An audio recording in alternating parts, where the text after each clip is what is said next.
পঞ্চায়ত নিৰ্বাচনত এটাও ভোট লাভ নকৰিলে এগৰাকী প্ৰাৰ্থীয়ে 1 লাখ টকাৰ বিনিময়ত নিজৰ লগতে পৰিয়ালৰ ভোট বিক্ৰীৰ অভিযোগ। জানক ইতিহাস ৰচা কোন এগৰাকী প্ৰাৰ্থী।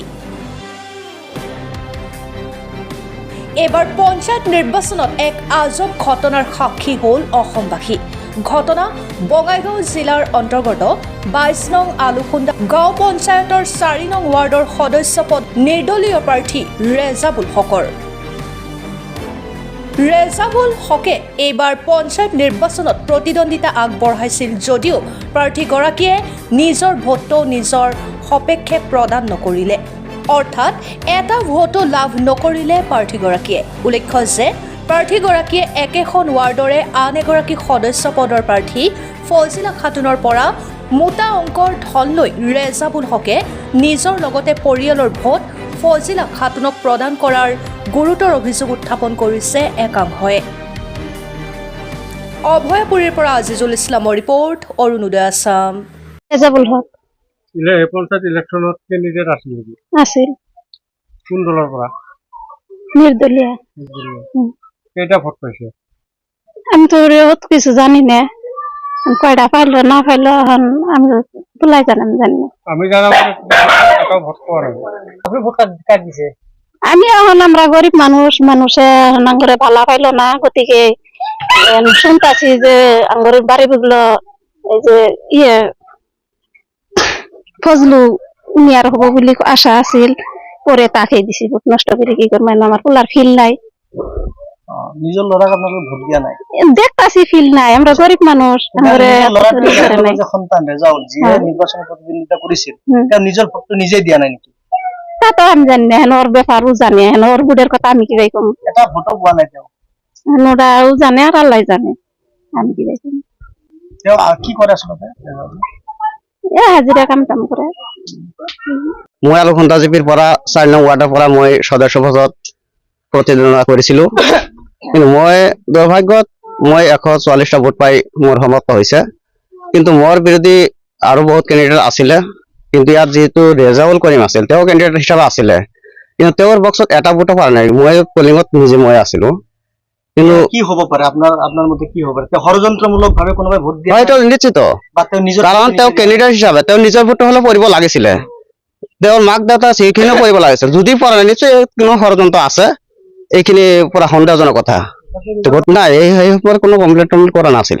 তাৰ মানে এইটো আমি ক'ব পাৰো নেকি যে টকাৰ লালসাত পৰি নিজৰ ভোটটো নিজে দিয়া নাই, বিক্ৰী কৰি? হ'ব পাৰে, আমি সঠিক ক'ব নোৱাৰো, যদি হ'ব পাৰে, নহ'লে নিজৰ ভোটটো নিজে কিয় দিয়া নাই?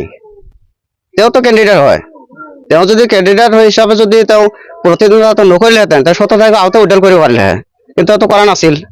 ইলেকশ্যনৰ আগৰ দিনখনতো ঠিকে আছিল, তাৰপিছত কেনেকৈ এনেকুৱা পৰিস্থিতি হ'ল? ইলেকশ্যনৰ প্ৰাক মুহূৰ্তত হঠাৎকৈ তেওঁ বহি গ'ল।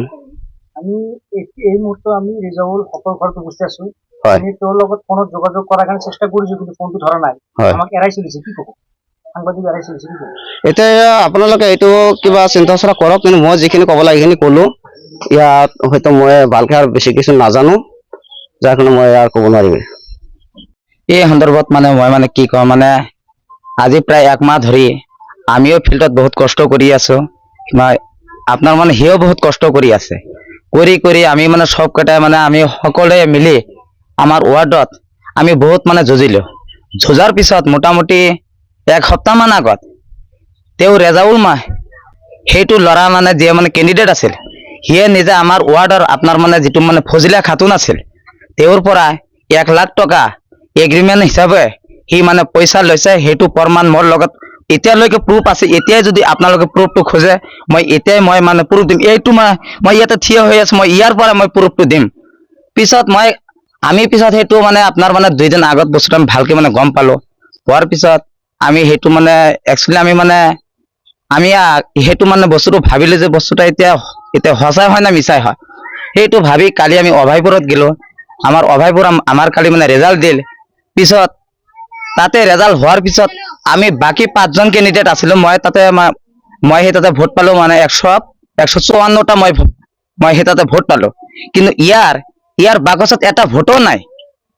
তেনেহলে যদি ইয়াৰ বাকচত যদি ভোট নাই, তেওঁৰ যিহেতু তেওঁ এতিয়ালৈকে মানে সিয়ে কেণ্ডিডেট, তেওঁৰ ৱাইফ আছে, তেওঁৰ মানে দেউতা আছে, তেওঁৰ মানে দুটা আপোনাৰ মানে তেওঁৰ যিটো মানে দেউতা সি আপোনাৰ মানে বিয়া পাতিছে দুটা, তেওঁৰ মানে দুটা আছে মা, তেওঁৰ খুৰা আছে, আৰু ইয়াৰ যিটো খুৰা আছে নিজে সিয়ে এতিয়াই আপোনালোকৰ ওচৰত ষ্টেটমেণ্ট এতিয়াই দিব, বস্তুটা সঁচা না মিছা আপোনালোকে এতিয়া বস্তুটা প্ৰুভ কৰি এতিয়া আপোনালোকে হেৰি কৰক। মোৰ এইখিনিয়ে কথা। এতিয়া কি বিচাৰে আপুনি? এতিয়া আমি বিচাৰো কি, এতিয়া সি যে নিজে কেণ্ডিডেট হৈ ইয়াৰ ভোট কেইটা যে সি যে আৰু বেলেগৰ ঠাইত যে বিক্ৰী কৰি দিলে, এইটো এটা মানে বিক্ৰী বুলি কয়। এতিয়া এইটো আপোনাৰ মানে সংবিধানত আছে না নাই আমি সেইটো মানে ভালকে গম নাপাওঁ। যদি সংবিধানত সেইটো নাই, এতিয়া এইটোৰ কাৰণে আইনমতে কি ব্যৱস্থা কৰা যায় আপোনালোকে সেইটো ব্যৱস্থা কৰক।